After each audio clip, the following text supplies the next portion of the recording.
Without further ado, I now request Hi, good afternoon.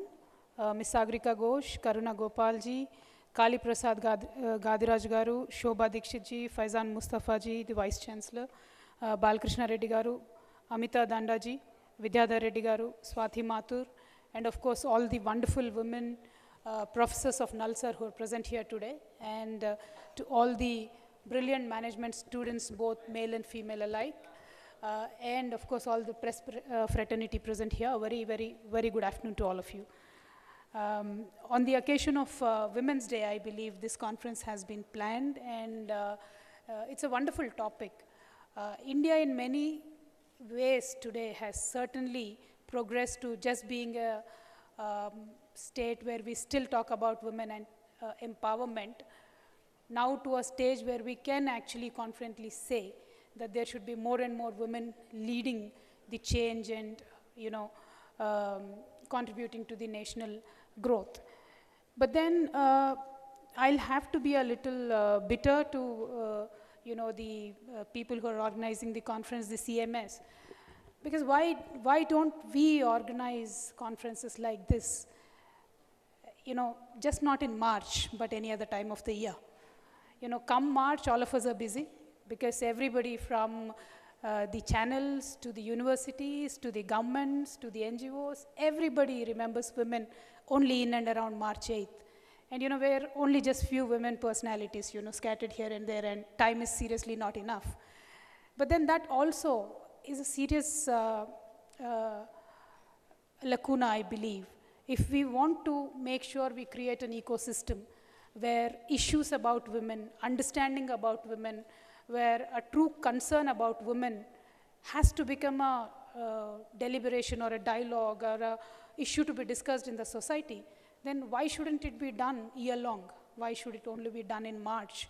I truly, sincerely, earnestly request, Sagrika and everybody else, because Sagrika gets to choose her panelists throughout the year, and she can also contribute by involving more and more women on serious topics, not only on Women's Day, because every TV channel I look at, especially the Telugu ones, and most of the national media, during, that 1 week of Women's Day, they only call women panelists and they remember everybody. That time people are calling me, ma'am, please suggest whom to call. I'm like, yeah, please ask me the same question in April, then I'll let you know.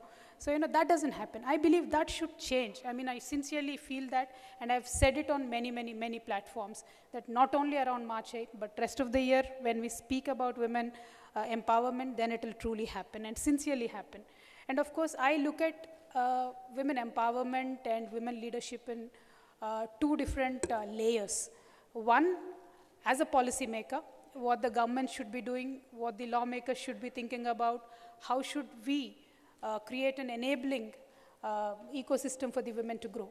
And of course, the other part, what the women themselves should be doing and what we, all of us as a society, should be doing to work on women empowerment or, more and more freedom and more women to be in the workspace. We often have heard many people propagate this idea that, once the women are educated, then all the problems will be solved. When the women are literate, everything will be solved. I've been looking at various numbers closely from past few years, and it's interesting to know, in 1960s, when the literacy percentage of Sri Lanka was just about 40 to 45%, they could give a woman state head to the nation, to the world. Well, of course, as Sagrika said, maybe she walked into a powerful man's shoes. But then my question is, and all of us need to really think, do we ask the same question to the male politician who inherits their powerful father's shoes? I mean, do we question them? Don't we have leaders across the world who step into the most powerful father's shoe? Why is it a question when a woman steps into a father's shoe? This seriously has to be thought about.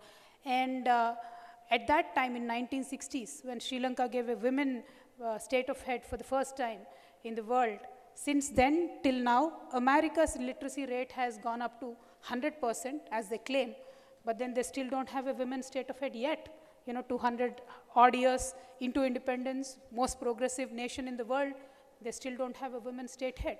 So that way, I truly believe South Asia particularly has fared very, very well, where we accepted women leaders more easily than, rest of the world. But then again, we come back to a question where, yes, we have an Indira Gandhi. We did have many women speakers in the parliament. We did have many women ministers. But how did that change the life of a regular, common woman in some village of Telangana, in some village of, Tamil Nadu, in some village of Uttar Pradesh? How did it change? And this is where I've been closely studying the lives of various women politicians, especially so Margaret Thatcher, since I really admire her a lot. When a woman gets to a position of a man, claimed by a man for so long, somewhere, although leaders are supposed to be neutral, a woman politician or a woman leader is forced to think like a man also.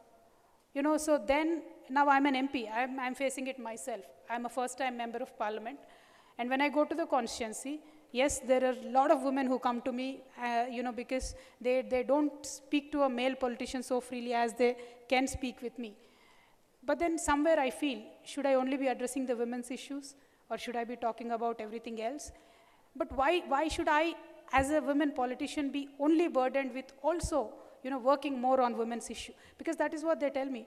आप है तो ज़्यादा औरतों के लिए करिए. मैं बोल रही हूँ क्यों नहीं यार? मेरा male MP also has to do more for the women. Why should only I champion? I will, of course, because I'm a woman. I feel the fundamental responsibility. But why don't men politicians also take the same responsibility? I mean, these are not just questions, but these are serious issues. When we go to the constituency, we find that this spirit of working for women in male politicians is missing. So one more piece of advice, although unsolicited, to the CMS. Next time in a women's meeting or a Women's Day meeting, please have a panel of all male politicians and businessmen. That will certainly change. That will certainly change. You should seriously work on it. And I appreciate the Vice Chancellor, and sir, you have bought a insurance policy for next 1 year. When you said, all our women professors are much better than the male professors at Null, sir. I'm proud of all the women professors, and also the gentleman, Mr. Kaliprasad Gadiraju Garu. He also enhanced the top 5 qualities of women, which he really admires, which are more, present in women than men. I truly admire you also, sir, for supporting women from your heart.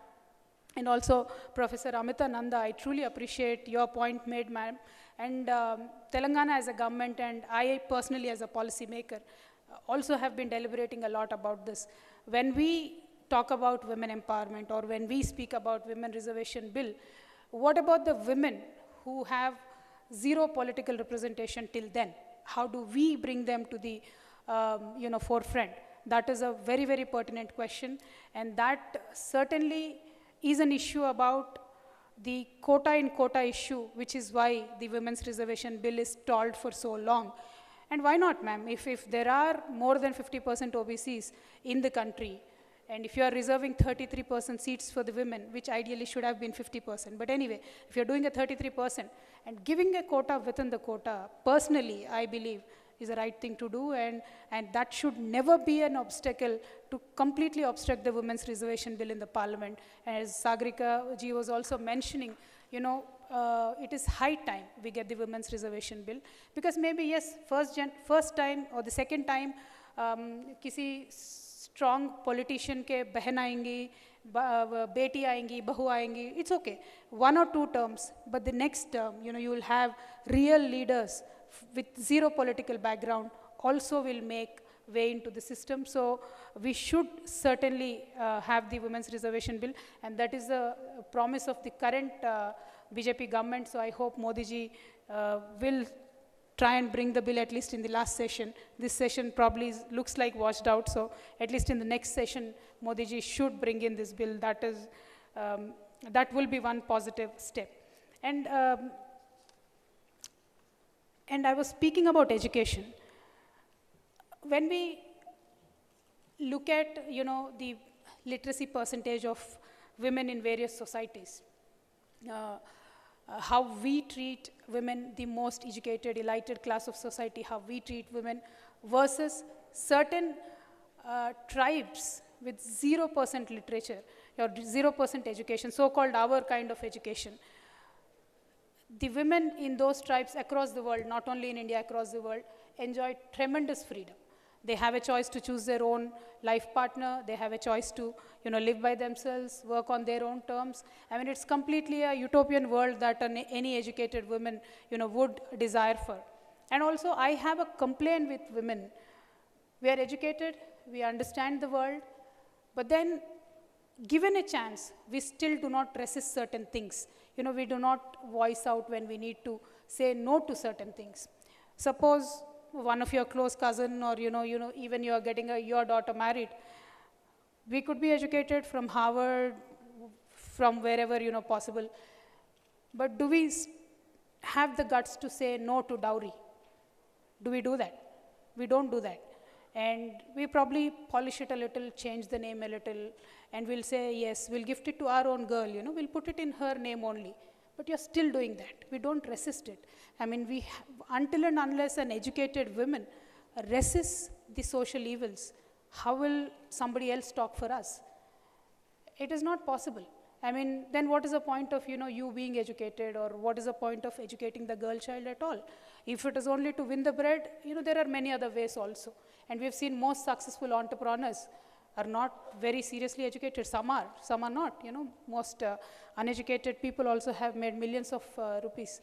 So I feel an educated woman, once she has an opportunity, also should somewhere stand out and speak. And I appreciate Shobha Dikshit ji. She was saying she has a theory to, iOS theory she spoke about. It's very nice. But also, with a warning to all the young girls there, do have these ideas in your mind, but don't give out your opinion unless you are asked. Then you'll be branded as, Dain, or what Sagrika was saying, that women can't certainly show their anger as much as men do. Yes, this is true, not only here in India, across the world this is true. In fact, when I became a member of parliament, I was thinking, abhi member of parliament ban gaye, to, bahut kuch kaam kar sakte hai, lot of things you can do for many people. Well, now I know you can't do much, there is a lot of chains put up in the system, which, prevents you from doing a lot of things out of the box. But then yes, we'll have to be very persistent, we'll have to keep working for what you believe in, and we'll have to just never give up. And in the process, you'll be certainly angered a lot of times. And how do you manage the anger, and how do you save it for the right time will be a key. And especially more so when you are a woman, then you'll be unnecessarily dragged into various controversies. So for the young career women who are there in business and management, managing the business, is as important as managing your anger. So please look at it. And one other important suggestion I wanted to make to the young business women students here, and this is about the pay gap issue. This is a trend across the world. Same job a man does and same work a woman does, but the amount of money paid is certainly not equal. And in all the fields, it has been the same. Hollywood celebrities, many of the actresses have been, voicing this out. But then where exactly is the problem? We need to understand that we'll have to be more confident. And when you go attend for a job interview, and when you actually get it, do not shy away from negotiating your pay package. Do not shy away from, telling them clearly and firmly what you are capable of, and how are you going to add value to this institution, and why you deserve, this particular pay package. They say across the globe it comes naturally to men, and they do make sure that they negotiate the best possible pay package. And now if we are, if we did get a chance to go to all these prestigious institutions, then we should not lose out on the last minute just because you can't negotiate. My sincere advice to all the girls especially, please do negotiate. Please do voice out and tell them how important you will be in that organization. We don't have to shout on the top of our voices, but we should be able to make a firm point, and please do make that.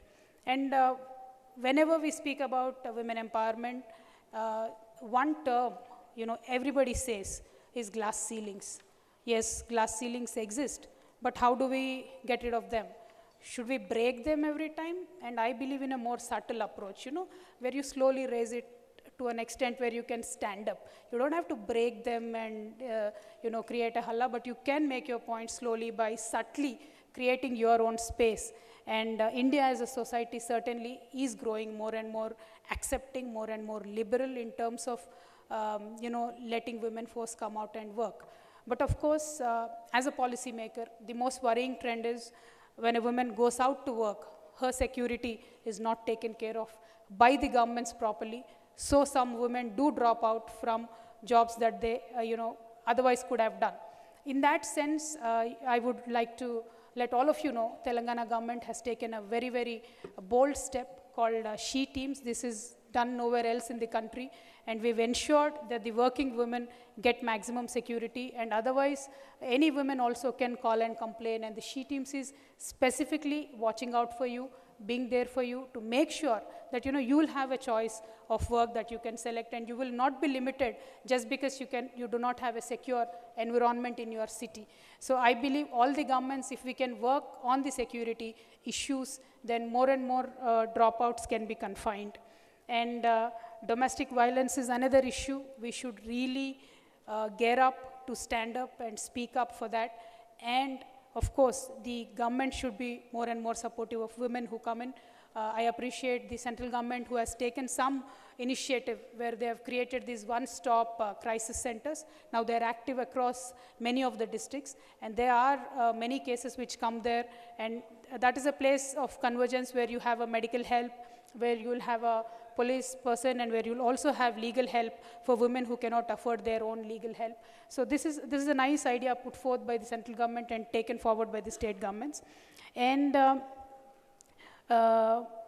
another issue which most of us with grave concern do speak about in various international forums as well, access to something as vital as drinking water, creates or stunts a woman of her time and opportunity. So Telangana government again has taken a wonderful stand. This is again a first time initiative in the country where 24 hours proper drinking water will be given to each and every household. So the amount of time that a woman has to spend to go fetch a pile of water from far away places will be gone, and the confusion, the responsibility and the burden of that will be taken away, and make sure that her day goes by peacefully. I mean, the government of the day should always make sure that the basic infrastructure is in place so that the women are free and comfortable and stress-free to pursue whatever they would like to do. So in terms of water, in terms of toilets, in terms of roads particularly have been a major issue across the world, where access to a rural area to the nearest medical help is not possible. Then there have been major issues, and road to this will be giving a grant, not a loan, to the woman entrepreneur, starting from anywhere between 25 lakhs to 1 crore, to make sure the women with some groundbreaking ideas can make sure that they pursue their dreams. And many of these issues that I've spoken about, what should be done from the society side and what can be done from the policy side are all doable. But most of them, we just either take them for granted or only selectively remember them. Sorry. CMIs for inviting me for this wonderful conference, and I really truly hope that this conference goes well.